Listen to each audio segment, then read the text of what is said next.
સોમનાથના યુવા ધારાસભ્ય વિમલભાઈ ચુડાસમા દ્વારા તેઓની વર્ષ 19-2020ના મળતી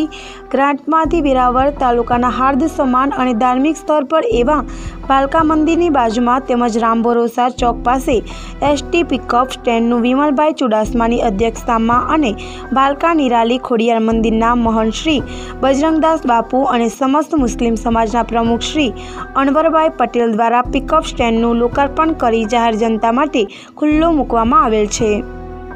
વેરાવળ શહેર તથા તાલુકામાં એસટી પિકઅપ સ્ટેન્ડો મૂકવામાં આવેલ છે, જેમ કે સાંઈબાબા મંદિર રેયોનના ગેટ પાસે, પાટણ દરવાજા બાજુમાં, તાલારા નાકા પાસે, સોમનાથ ચોકડી,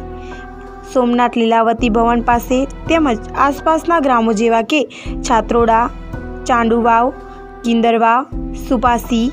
ઇનાજ, મોરાજ, સમની, સોનારિયા, બીજ, મેઘપુર, બોરાસ, રામપરા, ડભોરા તથા ઇનાજ કલેક્ટર કચેરી સામે આમ વિવિધ ગામોમાં લોકોને ઉપયોગી થાય તેવા સ્થળોએ એસટી પિકઅપ સ્ટેન્ડો મૂકવામાં આવેલ છે।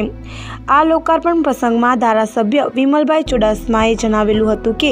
આ એસટી પિકઅપ સ્ટેન્ડો શહેરી તથા ગ્રામ્ય વિસ્તારના લોકોને શીતળ છાંયડો આપનારું બની રહેશે